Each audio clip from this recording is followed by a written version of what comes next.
Salut Joël, merci Salut Thomas. merci de nous recevoir chez toi à Dole. Alors présente-toi un petit peu, qu'est-ce que... Moi c'est avec grand plaisir que je vous accueille. Je m'appelle Joël Césari, je suis installé ici depuis 6 ans. C'est une affaire que j'ai repris avec mon épouse. Auparavant on était au centre-ville de Dole, dans une ancienne chapelle du Templière qui date du XIIIe siècle. C'était un peu plus à l'étroit, donc on a voulu quelque chose de plus grand avec quelques chambres. D'accord. Donc 6 ans depuis ici, avant le Templier, avant ça qu'est-ce que tu faisais? Avant les Templiers, j'ai un parcours un peu atypique. Je suis issu de l'apprentissage.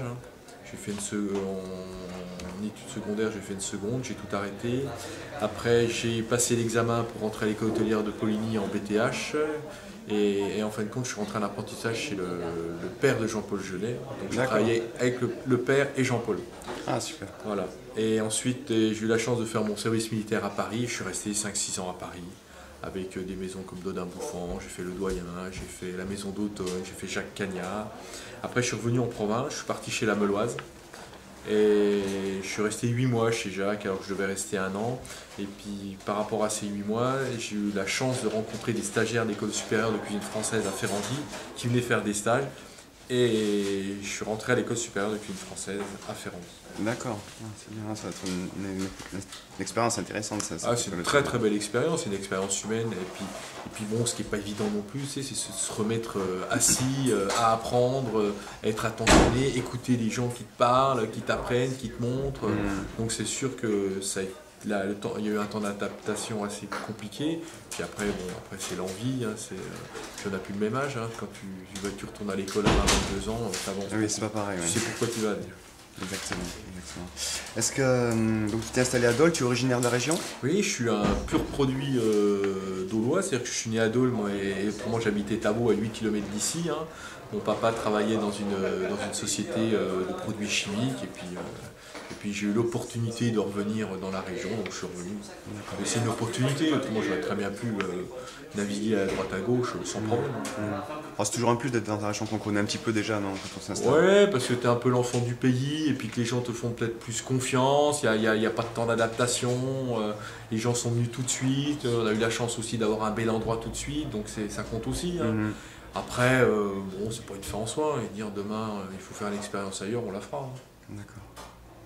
Effectivement, donc tu es un bel endroit, tu as vraiment une très belle maison. J'imagine qu'elle n'a pas été tout de suite comme ça. En fait, quelles ont été vraiment les évolutions dans ta maison? Alors la première évolution, c'est que quand on a acheté cette maison en 2004, la première chose c'était d'ouvrir cette maison. C'est-à-dire qu'il y avait beaucoup de cloisonnement, c'était une maison qui était assez pas triste, mais qui était très sombre. Ce qu'il fallait surtout, c'était ouvrir, donner de l'espace. Il y a quand même 3000 m² de maison, il y a 2 hectares de parc, il fallait donner de l'espace, que les gens puissent vivre, s'y promener, s'y balader, s'y sentir bien, et que tout le monde puisse se sentir bien, aussi bien nous, le personnel, que les clients. Je veux dire, l'osmose, pour que les clients soient bien, il faut qu'on soit bien. Ah oui, bien sûr. Tout à fait. Donc une étoile au guide Michelin à la Chaumière? Ouais, en 2008. En 2008? Ouais. Ça a dû être une... c'est une belle... Déjà, on était promu en 2007, l'étoile en 2008. C'est une belle récompense, c'est une belle récompense, c'est une reconnaissance de ton travail par la profession déjà. Je trouve ça très intéressant, je trouve ça super intéressant. Après, même si tu partages avec l'équipe, parce que c'est vraiment une équipe qui travaille avec toi, je veux dire, il y a une grande fierté, c'est une grande fierté.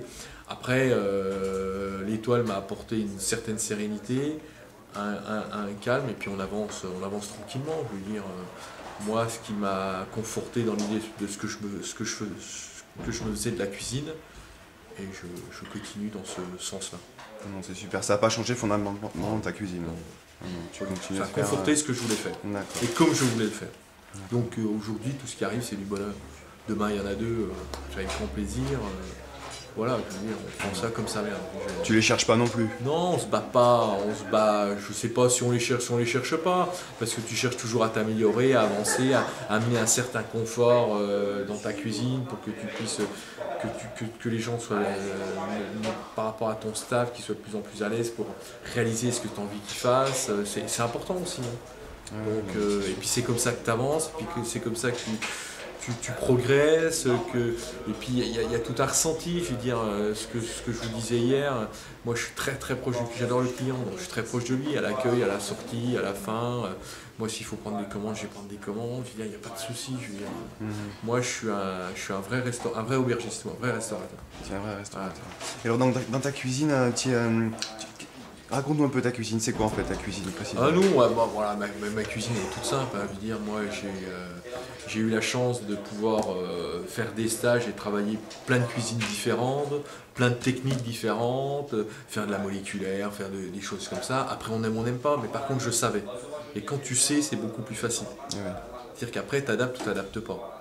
Alors ma cuisine aujourd'hui elle est faite de produits. On a la chance d'être dans une région jurassienne avec plein de produits, des saveurs. On a la chance d'être à la campagne quand même, avec des marchés 3-4 fois par semaine. Je veux dire, on travaille tous les produits de la région, de saison, des assemblages. Alors le produit, la cuisson, très important. On cuit tous nos poissons à 40-44 degrés, les pigeons à 52, les volailles à 60 degrés. Je veux dire, cuit au thermoplongeur, cuit à la sonde, hyper important. J'ai banni tout ce qui est sauce et jus de ma cuisine pratiquement. Je fais très attention à ça. Ou quand il y a un jus, je le mets juste à côté, jamais sur le produit pour pas le masquer. Après, les gens font comme ils veulent. Une cuisine épurée en fait. Ouais, cuisine très épurée, très goûteuse, très condimentée. Toujours un condiment. Réglisse olive, poivron anchois, voilà, des choses comme ça. On travaille beaucoup comme ça. D'accord. Bon, c'est bien. Alors, nous, on te connaît un petit peu, mais toujours de bonne humeur, souriant, rarement le dernier pour rigoler. Quel chef es-tu dans ta cuisine en fait? Oh bah, alors ils sont là, je peux pas dire. Non, ils sont pas là. Si, ils sont là. Non, mais je suis pareil. Je veux dire, à un moment donné, il faut se détendre aussi. Hein. Je veux dire, et j'en veux pour preuve qu'aujourd'hui, j'ai quand même un collaborateur, ça fait 22 ans qu'on travaille ensemble. Ah oui. J'en ai un deuxième, ça fait 12 ans avec qui on travaille. Je veux dire, puis tu vois, c'est pas eux qui travaillent avec moi, on travaille ensemble. Je veux dire. Bien sûr. Et Jean-Mi, c'est 22 ans de collaboration tous les deux. Jérôme, c'est 12 ans de collaboration avec eux. J'ai un chef pâtissier qui est arrivé, il y a 3 ans qu'il est là. Je veux dire, j'ai pas un turnover, j'ai un staff, j'ai des racines sur qui je peux compter. Bon, attends, après, c'est humain, on a tous nos qualités, nos défauts, nos humeurs. Et ben, faut faire avec. Je veux dire, t'es une grande famille, et ben, faut faire avec. Faut faire avec, il faut accepter, quand les gens ont besoin, il faut donner aussi, parce qu'ils donnent beaucoup, donc il y a une réciprocité. Donc ça c'est important. Pour preuve, tu sais, quand la TVA est passée à 5,5, c'est vrai qu'on a eu un gain énorme. Je veux dire, faut pas l'oublier non plus. Je veux dire, il y a une masse. Moi, ils ont tout de suite 7% d'augmentation le jour là où la TVA a passé. On a fait tout ce qu'on pouvait faire. Dire, on ferme le dimanche, c'était une concertation entre nous tous. Quel est l'intérêt de fermer le dimanche? Pourquoi? Qu'est-ce qu'on pouvait leur donner pour qu'ils puissent rester plus longtemps ou faire un bout de chemin avec nous? C'est ce qui en sortait. C'est des gens qui ont des enfants, qui ont des familles. Donc c'est vrai que... Et ça se passe très bien. D'accord, c'est super. Bon, déjà, rien que le fait d'avoir des employés qui sont aussi fidèles, qui restent aussi longtemps, ça met tout de suite, ça dit tout de suite on va dire la prestance, pas la prestance, mais le charisme du chef qui est une maison, on se sent pas bien, on reste pas. Ouais, donc, non, mais tout à fait. Là, Je dis, y a des c'est un bon indicateur. Ouais, il y a des coups de gueule, mais partout. On Oui. fait des réunions, ça va pas. Si ça va pas, vous le dites. Comment on se fait chacun notre autocritique, on se critique entre nous, ce qui va pas, comment on pourrait l'améliorer, pourquoi on reste pas. Puis après, il y a des gens qui ont besoin d'être managés, qui ont besoin, c'est comme ça. Et puis c'est très bien.